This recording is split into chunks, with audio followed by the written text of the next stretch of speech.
رمضان شریف قریب آ رہا ہے، اپنے اللہ سے صلح کر لو. بولو سب رمضان شریف کے روزے رکھو گے نا انشاءاللہ؟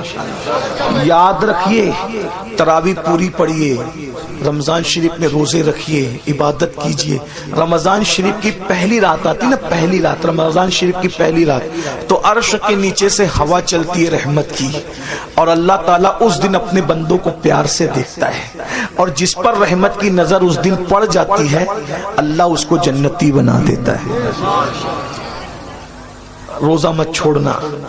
اور ایک بات یہ بھی یاد رکھنا، المعجم الاوسط میں یہ حدیث ہے کہ جو رمضان شریف میں ایک گناہ کرتا ہے اللہ اس کی 1 سال کی عبادت کو ضائع کر دیتا ہے.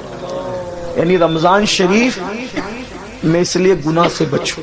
اس رمضان شریف میں گیم نہیں کھیلنا، فلمیں نہیں دیکھنا، گانے نہیں سننا. آج کل تو لوگ افطار کے وقت بھی واٹس ایپ پہ لگے رہتے ہیں، اور وہ پتہ نہیں کچھ پاگلوں نے ایسے چینل شروع کر دیے کہ وہ چینل سحری کے وقت بھی چالو رہتے ہیں، افطار کے وقت بھی چالو رہتے ہیں.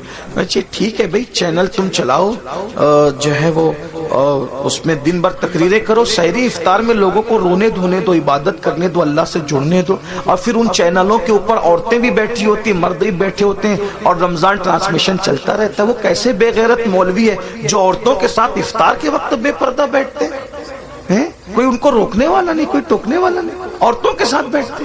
غور تو فرمائے، کوئی دین دھرم ہے؟ عورتوں کے ساتھ بیٹھ کے تم دین سکھاؤ گے؟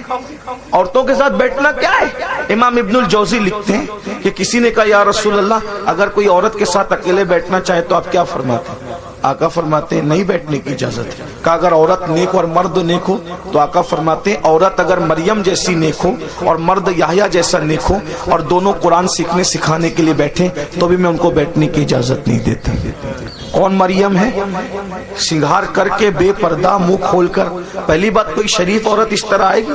اب یہ عورتیں ہمیں دین سکھائیں گی، چینلوں پہ آ کے عورتیں دین سکھائیں گی. اور تمہیں بھی غیرت نہیں آتی افطار کے وقت روزے کی حالت میں عورتوں سے دن سیکھتے بیٹھے.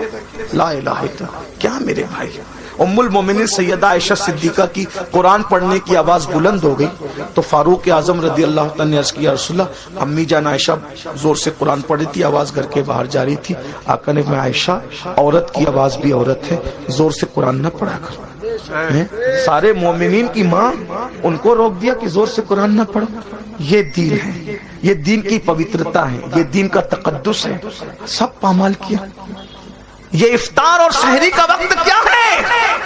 اللہ تعالیٰ سحری اور افطار میں اپنے بندوں سے کہتا ہے کوئی مجھ سے روزی مانگنے والا؟ روزی مانگو میں تمہیں روزی دوں گا. مغفرت مانگنے والا؟ مغفرت مانگے گا مغفرت دوں گا. ہے کوئی مجھ سے نعمتیں مانگنے والا؟ میرے بندے مانگ، میں وعدہ کرتا ہوں تو جو مانگے گا میں تجھے عطا کروں گا. کیونکہ یہ رمضان ہے، سحری اور افطار کا وقت ہے، مجھ سے جو مانگا جائے گا میں عطا کروں گا. سال بھر لوگوں کے دروازوں پہ دستک دینے والوں، اللہ کی رحمتیں تمہارے دروازے دل پہ دستک دیتی ہے. مان کیا مانگتا ہے؟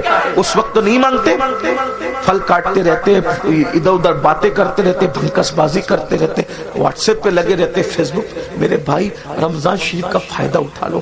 آقا فرماتے ہیں جس کو رمضان شریف ملے اور وہ اپنی بخشش نہ کروا لے وہ اللہ کی رحمت سے محروم ہو جائے، دور ہو جائے، اللہ کی رحمت سے دور ہو جائے. جس کو ماں باپ ملے اور وہ جنتی نہ بن جائے وہ اللہ کی رحمت سے دور ہو جائے. محفل میں درود پڑھا، محفل میں ذکر رسول کیا جائے اور حضور پہ درود نہ پڑھا جائے وہ اللہ کی رحمت سے دور ہو جائے. حضور نے جمعہ کے وقت خطبے کے لیے جاتے ہوئے ممبر پر سیڑھیوں پہ قدم رکھتے ہوئے یہ دعائیں کی تھی اور آپ کی دعا پہ جبریل نے آمین کہا تھا. اس لیے رمضان شریف میں کوشش کرو روزے رکھنے کی. جو ایک روزہ چھوڑ دے رمضان شریف کا، صرف ایک روزہ، پوری زندگی روزہ رکھتا رہے، ایک رمضان شریف کے روزے کی فضیلت کو نہیں پا سکتا. اس لیے روزہ رکھو.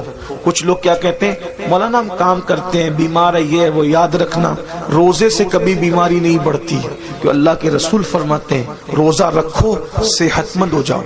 آج کی جو جدید تحقیق تو آتی رہے گی، لیکن جدید تحقیق کیا کہہ رہی ہے پتہ ہے؟ جدید تحقیق کہہ رہی ہے جتنا بھوکے رہو گے اتنا صحت مند رہو گے. یہ جو فاسٹنگ واسٹنگ کے جو چکر سب ڈاکٹر لوگ بیان کر رہے ہیں، یہ آج بیان کر رہے ہیں، میرے نبی نے 1450 سال پہلے بیان کیا۔ ایک مرتبہ ایسا ہوا، میری امی کی ہاتھ کی ہڈی ٹوٹ گئی، تو میں امی کو آپریشن کروانا تھا، تو میں گیا، تو مالیگاؤں میں ایک ڈاکٹر ہے، جین ڈاکٹر، وہاں آپریشن تھا امی کا، تو میں گیا، تو لوگوں نے بتایا کہ یہ جو وہ فنا ہے، تو اس نے اپنے کیبن میں بلایا، تو کیبن میں بلا کر کے بٹھایا، تو اس نے کہا اپنے جو اس کا دواخانے میں جو بندہ تھا اس کو بلا کے کہا کہ پانی لاؤ، چائے لاؤ سر کے لیے، تو میں نے کہا کہ ہم پانی نہیں پیئیں گے، چائے بھی نہیں پیئیں گے، تو کہا کیوں؟ تو مجھے ایسا لگا